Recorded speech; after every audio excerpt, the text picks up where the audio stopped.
What up? It's the Grandpa MC coming at you with another video. Like, subscribe, share, comment if you like. Alright. And this video gonna be about the Chris Paul Clipper situation again, man. It's just some stuff like after I got more information and thought about Tyronn Lue and Allen Iverson stepping over him and all kind of stuff. So anyway, like as we all know, Chris Paul was dismissed unceremoniously by the Clippers in the middle of the night a couple of days ago. And you know, Lawrence Frank.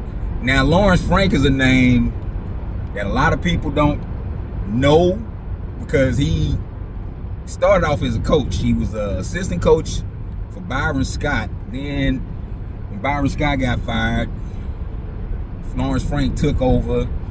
They had a little bit of success. It wasn't nothing like when Byron Scott. Eventually the team got blown up. And then after that, Lawrence Frank eventually went to the Clippers in the front office. And he was Doc Rivers' main man. From the way I understand, if I remember correctly, he was his main man. And matter of fact, just getting on that, Doc Rivers, if I remember correctly, he dismissed Lawrence Frank. He sent Lawrence Frank to the front office, and that's where he's been ever since then. So, you know, Kawhi, you know what I'm saying? Like, I tried to ride with him. For a little bit, man. Like, serious. I thought he was just one of those quiet, solitary type guy. You know, like, I had thought he had got a bad rap in San Antonio, but now it seems to be that it was on point because if don't nobody remember, just a quick touchback. Kawhi got hurt in the playoffs the prior year, came back the next year. He wasn't ready to play up until I think it was a month or so into the season. Then he was sitting out, and you know, Popovich, and he wasn't really the father of load management. Pat Riley used to do that back in the day. Now they was close to the playoffs. They'd be getting close to the playoffs when he would be sitting Magic, Verdi, or Kareem down for a game or so. But anyway, Popovich, when he got to Popovich, it blew up. So then, you know, it was a bunch of talk that, you know, he was sandbagging. Tony Parker came out, Manu Ginobili, he came out, said they had some bad, almost a similar. I think Tony Parker said he had the similar injury, and he was playing. And I thought at the time that they were just ganging on him because they wanted to keep that championship team going because he had took over from Tim Duncan. But they end up crossing over to no turn back, and they shipped him to Toronto.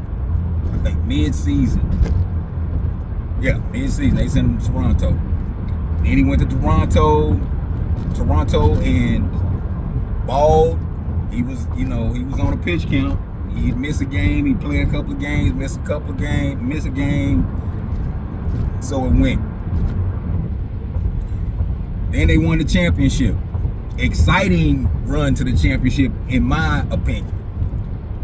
But then it was time for him to get paid, and I thought he was gonna. So I had a little bit of a thought that he was gonna sign back with Toronto, but after I heard like a bunch of news reports, and the thing that got repeated is that he is LA. He wants to be in LA. He actually from San Diego, whatever. But if I'm not mistaken, and he wanted to get back to Cali. So, you know, everybody thought the Lakers, but man, Kawhi wasn't going to play with LeBron.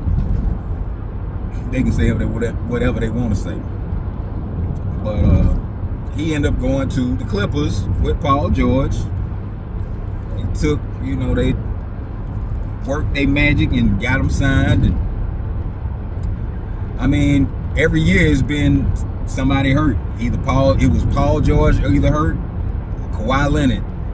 Both of them was out at different times, and then it caused a rift between Patrick Beverley, what was the old boy's name? Patrick Beverley and dang, I can't remember the old boy's name.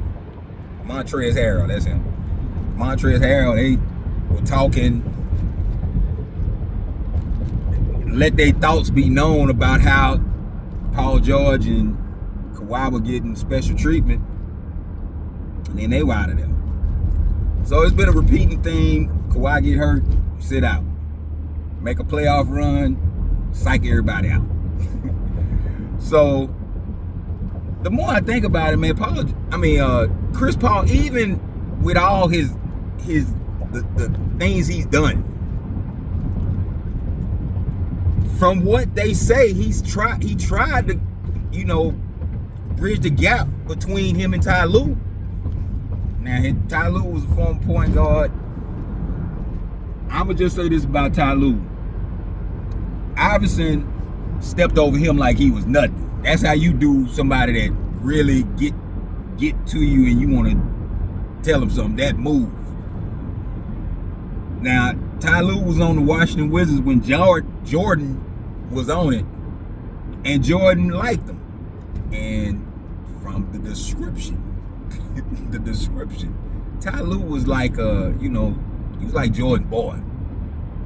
You know, he wanted to please Jordan. From the way I read the book, if I'm not mistaken, I might have to reread the book to refresh.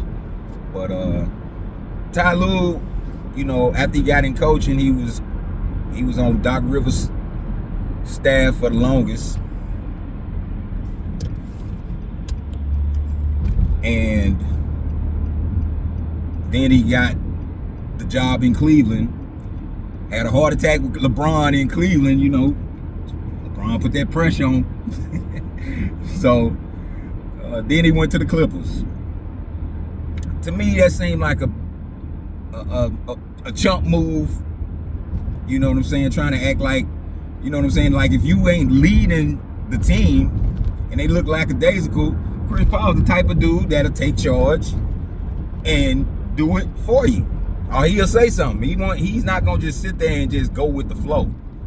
Everybody knows that's him. So I mean, like, for him to be brought back and then sent home in the middle of the night, it's messed up to me. That's really messed up. And a lot of people thought that, and a lot of people have said the same.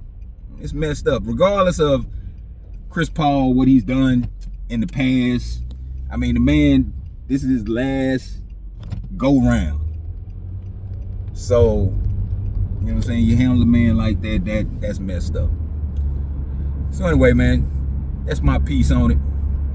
Grandpa out.